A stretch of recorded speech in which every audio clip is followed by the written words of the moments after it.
So after watching some Maya animation tricks and tips from professional Maya animators, it's always quite useful watching their videos to see if you can apply their techniques in Blender. And the one that I was looking at was the copy animation mirror animation, which is useful for walk cycles. So you can see I've just done one half of the walk cycle, right? So all we need to do is I then go to, what I actually did, okay, because I've deleted the frame at 24. So here in pose mode, select all the bones, create keyframe and everything, select all the keyframe there, copy that, and then we'll go to frame 24 and we'll paste it. Okay, so ignore these frames at 6 and 12, right?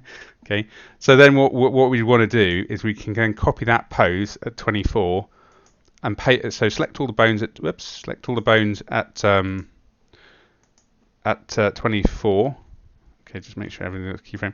Select them all, copy them to the clipboard, and then paste them at frame 12, but paste the mirrored version, right? And this is the thing. So if you hold down Control, Shift, and V, as opposed to Control and V, which is just paste an individual thing, Control, Shift, V pastes the whole lot mirrored, right?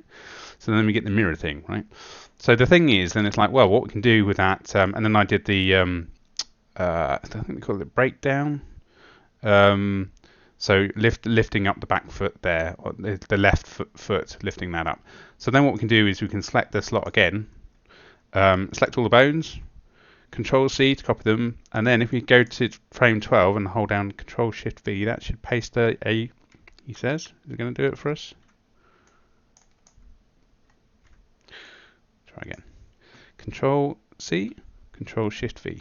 Yeah, there we go. And then we get a mirrored version of the thing. So yeah, it's very easy to mirror animation or mirror a pose by selecting, having keyframes and everything on that pose, copying it to the clipboard, and then when you paste it back on all the bones, is make sure you hold down the shift as opposed to just Control V. You've got Control Shift V, and then you get the reverse. So that's it really, just how to mirror keys quickly. I guess the next thing would be how to do walk in place and walking without the feet slipping, and if there's a way we can have a switch to do that, because that's quite handy. Again, another trick I saw on a Maya thing. So it's a sort of thing of, yeah, that's it really. Just how to mirror keys.